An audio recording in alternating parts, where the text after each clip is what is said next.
Saluti da Heavy Metal Eleven. Oggi ospitiamo l'esordio gradevole di una giovane band che però deve ancora capire bene dove andare a parare col proprio symphonic metal.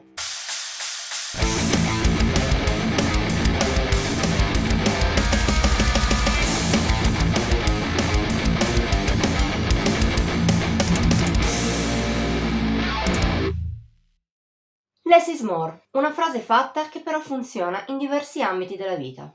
Il metal non fa eccezione. Se è vero che parecchie band riescono ad ammucchiare quintali di carne al fuoco in maniera efficace, è comunque un obiettivo non alla portata di tutti. Se non si ha un talento sopraffino, si rischia di non convincere. E quanto succede, per esempio, agli Stormbound.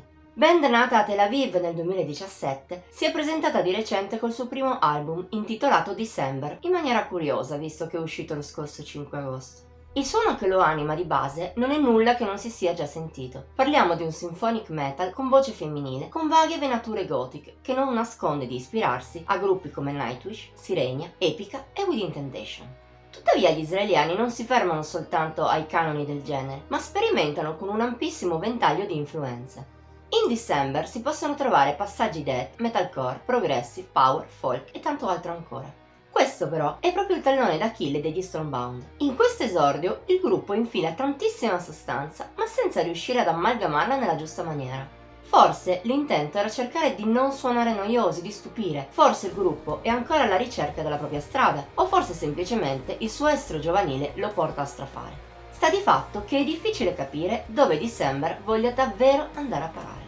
Ciò succede in particolare nella prima metà, davvero disomogenea a causa di diverse scelte abbastanza discutibili da parte del gruppo, specie quando vira sul prog o inserisce sezioni in growl. Le prime 4 canzoni lasciano più di qualche dubbio, mentre il disco migliora a partire dalla title track, un pezzo un po' paradossale. Nonostante i suoi 10 minuti di durata, riesce a essere più semplice e più lineare a livello stilistico. È una caratteristica che gli Stormbound poi adottano anche nella seconda parte, di sicuro più focalizzata. Per esempio ho apprezzato parecchio brani come la dolce balla Shadow, l'orientaleggiante Fragments, oppure come Child's Play, anch'essa lunga ma senza troppe divagazioni, capace anzi di scivolare via bene. Tuttavia la canzone migliore è Flying High, che mescola influssi folk e power, stavolta in maniera ben mescolata ed efficace, con melodie che si lasciano ricordare molto più della media del disco. Se a tutto questo uniamo buoni dettagli come la voce versatile di Yael Horowitz e una buona inventiva a livello di songwriting, udibile anche al di là delle esagerazioni del gruppo, December non è un album da buttare. Alla fine si rivela gradevole e carino, per quanto sia molto immaturo. Di sicuro gli Stormbound possono mettere la loro musica più a fuoco. Da questo punto di vista, gli israeliani hanno molta strada da fare. Per ora li promuoviamo sulla fiducia, ma contiamo che in futuro potremo sentirli con le idee molto più chiare.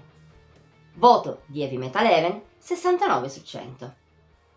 Per questa settimana è tutto. Se ti è piaciuta questa recensione puoi mettere il like, condividerla e commentarla. Ti invitiamo inoltre a iscriverti sul nostro canale e attivare la campanella delle notifiche per rimanere aggiornato sui nostri nuovi video. Infine, vieni a seguirci su Facebook, Instagram e Pinterest. Trovi i link a rispettive pagine qui sotto in descrizione. Ci vediamo la prossima volta!